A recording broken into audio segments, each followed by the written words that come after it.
दोस्तों आप सभी का हमारे नए वीडियो में स्वागत है। आशा करते हैं आप लोग अच्छे होंगे। आज मैं आपसे बात करने जा रहा हूँ डेयरी फार्म के बारे में।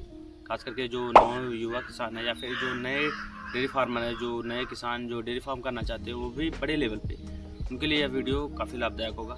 कुछ 7 से 8 ऐसी गलतियाँ रहती हैं जिनको अगर किसान कर रहे हैं तो डेयरी फार्म में फेल हो सकते हैं, और खास करके फेल भी हो रहे हैं जो कुछ गलतियाँ करने की वजह से। जैसे अगर आप डेयरी फार्म कर रहे हैं, आप दूध के पर्पज़ से कर रहे हैं, तो पहले के ज़माने में क्या था कि नॉर्मल किसान पशुपालन करता था, गाय या भैंस रखता था, वो स्वयं खाने के लिए या फिर उनके खाने से जो एक्स्ट्रा होता था उसको बेच देते थे। लेकिन अभी क्या है, अभी गाय या भैंस पाल रहे हैं तो किसान व्यवसाय और बिजनेस के रूप में पाल रहे हैं, जिससे वो गाय का दूध बेच के अच्छा पैसा कमा सके या फिर उनके गोबर से अच्छा वर्मी कंपोस्ट खाद बना के अच्छा पैसा कमा सके। तो इस टाइम क्या है, अगर आप फैट के हिसाब से दूध बेचना है या फिर मक्खन या क्रीम या दही आपको बनाना है अच्छे से, तो आप भैंस का चयन कर सकते हैं। वही आपको अगर गांव में दूध सेल करना है या फिर दुकानों पे दूध देना है या फिर चाय के लिए या फिर अन्य प्रोडक्ट के लिए, तो आप गाय का पालन कर सकते हैं। फिर भी इसमें आपको कुछ विशेष चीज़ों का ध्यान देना कि सबसे इम्पोर्टेंट रहता है कि डेयरी फार्म में हमें नस्ल का चुनाव करना कि हम किन नस्ल का चुनाव करें। जैसे हमारा साहिवाल हुआ या फिर लाल सिंधी देसी में काकरेज या फिर और अन्य का गिरी अन्य नस्लें हैं, या फिर भैंस में बता दें तो जैसे हमारा मुर्रा हुई या फिर और अन्य जैसे सतावरी या फिर अन्य नस्लें हैं। तो हमें ध्यान देना है कि हम कौन सी नस्लों का चयन करें जो हमें अधिक दूध दें। जैसे भैंस में ज़्यादातर करके मुर्रा नस्ल है या फिर जफराबादी है या फिर महसाना। फैट के मामले में महसाना या फिर जफराबादी का आप चयन कर सकते हैं। वहीं पे गाय में बात करें, ज़्यादा दूध के लिए आप विदेशी नस्लों का चयन करें, जैसे जर्सी या फिर एच एफ होल्स्टीन फ्रीजियन। या फिर क्वालिटी की बात करें तो अच्छी क्वालिटी जिसमें फ़ैट की मात्रा 5 से 6% से ज़्यादा भी हो, तो में जैसे आप चयन करना चाहते हैं जो 5 से 6% से ज़्यादा हो, तो आप देसी गायों का चयन कर सकते हैं, जैसे लाल साहिवाल, गिरी या फिर लाल सिंधी या फिर काकरेज या फिर अन्य गायें हैं। तो खाने में दूध भी स्वादिष्ट रहता है, बट क्या रहता है जो देसी गाय का दूध है वो ज़्यादातर करके दूध कम रहता है। वहीं पर विदेशी नस्लों की गाय को बात करें तो 60 से 70 लीटर 80 लीटर तक इस टाइम गाय दूध देती है, और हमारे देसी नस्लों की बात करें तो 20 से 25 लीटर हद करके दूध देती है, जो काफ़ी रिस्की रहता है कि अगर किसान दूध का व्यवसाय कर रहा है तो उसके लिए ज़्यादा दूध देने वाली गायों का ही चयन करे तो काफ़ी अच्छा और बेहतरीन रहता है। और किसान क्या गलतियाँ करते हैं कि जैसे ज़्यादा जगह, सबसे इम्पोर्टेंट जगह, अगर आपके पास कम जगह है, जैसे 4 से 5 पशु रखने की जगह है और आप पशु सही पशु नहीं ला रहे हैं, जैसे आपके पास 10 बाई 10 का एरिया है, तो उसमें आप सही गायों का चुनाव करें। जैसे आप जर्सी ले लीजिए या फिर छोटी नस्लों की गायों का चुनाव करें, जिससे उन्हें बैठने कंफर्टेबल रहे, काफ़ी अच्छे से रहने में कंफर्टेबल है। दूसरा सबसे महत्वपूर्ण रहता है कि आप डेयरी फार्म कर कहाँ रहे हैं। जैसे आप गांव में कर रहे हैं, अगर आपको दूध को सेल करना गांव में, तो वो आपके लिए गांव में काफ़ी अच्छा और बेस्ट रहेगा। अगर आप वही मार्केट में कर रहे हैं, जैसे आपको मार्केट में दूध सेल करना है या फिर डेयरी पे सेल करना है, तो आप ज़्यादातर चयन करें कि आपका जो डेयरी फार्म रहे वो मार्केट के पास में रहे, तो काफ़ी अच्छा और बेहतरीन रहता है। और सबसे महत्वपूर्ण क्या रहता है, किसान स्टोरेज, जैसे हमारा सही समय पे आप स्टोरेज कर रहे हैं भूसा का, पुआल का, जैसे आपने देखा पीछे भूसा स्टोर किए हैं, तो भूसा या पुआल, और ऐसे टाइम पे हमें स्टोर करना चाहिए ये सब जब मार्केट रेट काफ़ी कम रहे।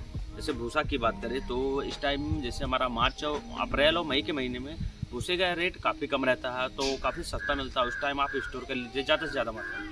वहीं धान की पुआल की बात करें तो जब हमारा नवंबर के महीने में धान की कटाई होती है, उस टाइम आप स्टोर करिए पुआल को भी, तो तभी मार्केट रेट काफ़ी कम रहता है।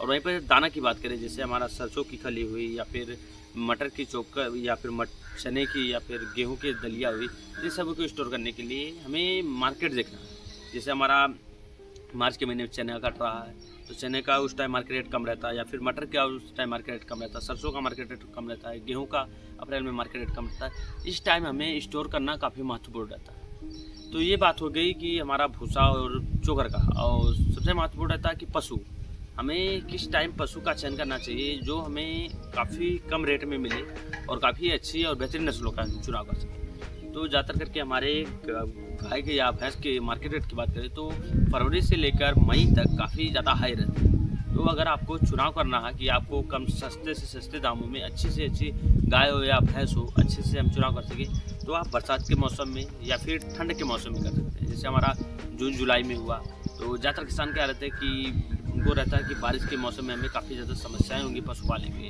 या फिर ज़्यादा होगी तो बरसात के मौसम में समस्या होती है चारा काट के लाने का, फिर डालने का, या फिर और सारी समस्या होती है। वहीं पे ठंड के मौसम में मार्केट रेट दूध का फैट कम होने की वजह से, दूध ज़्यादा बढ़ने की वजह से दूध का रेट भी कम रहता है, तब भी किसान ज़्यादातर करके गाय या भैंसों को बेचना पसंद करते हैं।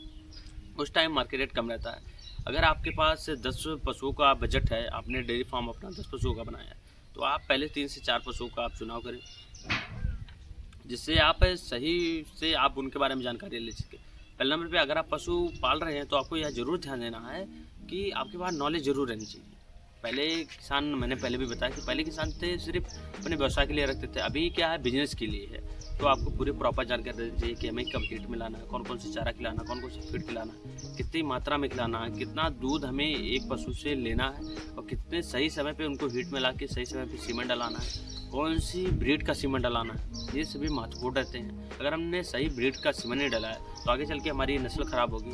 अगर आगे चल के हमारी नस्ल ख़राब होगी तो हमें दूध का उत्पादन कम मिलेगा, जिससे हम लॉस में जाएंगे। इसीलिए सही ब्रीड का आप चयन करेंगे तो आपके पास नॉलेज अच्छा रहेगा, आपके पास एक्सपीरियंस अच्छा रहेगा। नॉलेज भी रहना उतना अच्छा नहीं है, आपके पास नॉलेज एक्सपीरियंस दोनों रहे। जैसे मैं खुद लगभग 6 से 7 सालों से डेयरी फार्म का काम कर रहा हूँ। मेरे पास गाय है, भैंस है, दोनों हैं। तो मेरे को प्रॉपर पता है कि अगर मैं ज़्यादातर करके मैंने गाय 5 से 6 सालों से लगातार मैंने गाय पे काम किया है, तो मेरे को पता है कि कितने दिनों में हमारी गाय हीट में आएंगी, कितने दिनों पे हम सीमन करा सकते हैं, कितने दिनों पे हम फिर से डिलीवरी ले सकते हैं, और कितना दूध रहेगा, कौन सी ब्रीड में कितना दूध है, ज़्यादा दूध किस ब्रीड में है, इन सभी के बारे में हमें पूरी प्रॉपर जानकारी।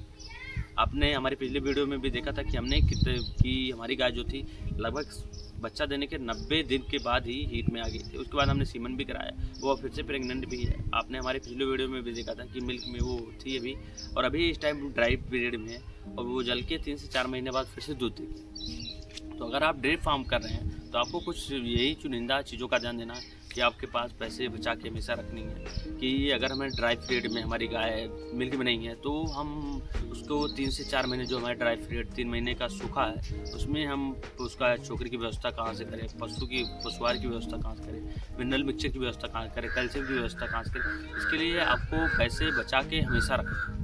और दूसरा ध्यान देना है कि अगर हमारी गाय जो भी है, गाय है या फिर बच्चियाँ है, वो बीमार अगर पड़ गई, ज़्यादा उनकी तबीयत बिगड़ गई है, तो उसके लिए आपको सेविंग्स रखनी बहुत ज़रूरी है। अगर आपने सारे पैसे पशु खरीदने में, या फिर बड़ा सेट बनाने में, या फिर ज़्यादा मात्रा में चोकर या फिर ज़्यादा मात्रा में भूसा लेने में खर्च कर दिया, तो आपके लिए यह समस्या बन सकती है। इसीलिए दोस्तों, अगर आप पशुपालन करना चाहते हैं तो यह कुछ 5 से 6 चुनिंदा चीज़ों को आप विशेष करके ध्यान देकर ही पशुपालन करें, अन्यथा आप लॉस में जरूर जाएंगे। अगर आप नया डेयरी फार्म कर रहे हैं तो आपको 2 से 3 पशुओं से स्टार्टिंग करनी चाहिए, ना कि 10 से 12 पशुओं से। यह प्रॉपर आपको ध्यान देना चाहिए।